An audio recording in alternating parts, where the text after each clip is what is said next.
these harassed home buyers can now heave a sigh of relief. The cabinet has paved the way to set up a real estate watchdog and protect the buyer's interest.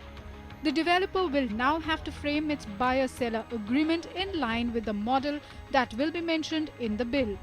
Developers will also have to comply with delivery timelines as mentioned by them while registering with the regulator.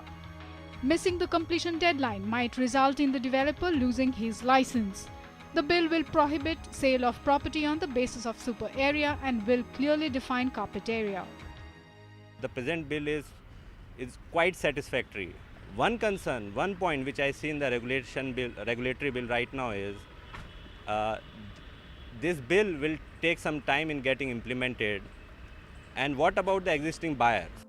Some of the other significant provisions which are aimed at easing the heartburn of home buyers include even ongoing projects that have not received completion certificates will now have to comply with provisions of the bill and register with the regulator within 3 months.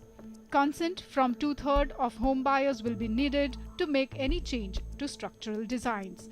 Advertisements and launch of project can be done only after registering with the regulator. Non-compliance and misinformation about project will attract penalty of up to 10% or a jail term of 3 years. The government, however, diluted the escrow account provision and the 70% cap on funds to be parked by developer for a specific project to only 50%. The amount has to be deposited in a scheduled bank within 15 days of having collected the money from home buyers.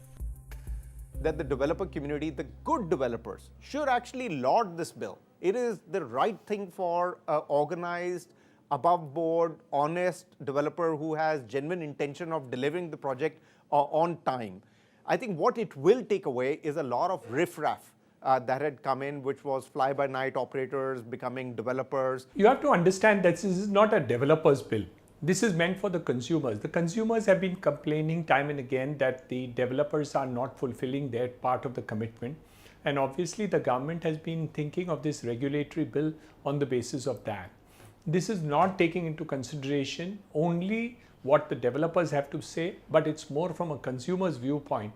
And it's their issue that even the consumer courts are not satisfactory, and hence they needed to create this regulatory bill and a regulatory authority also.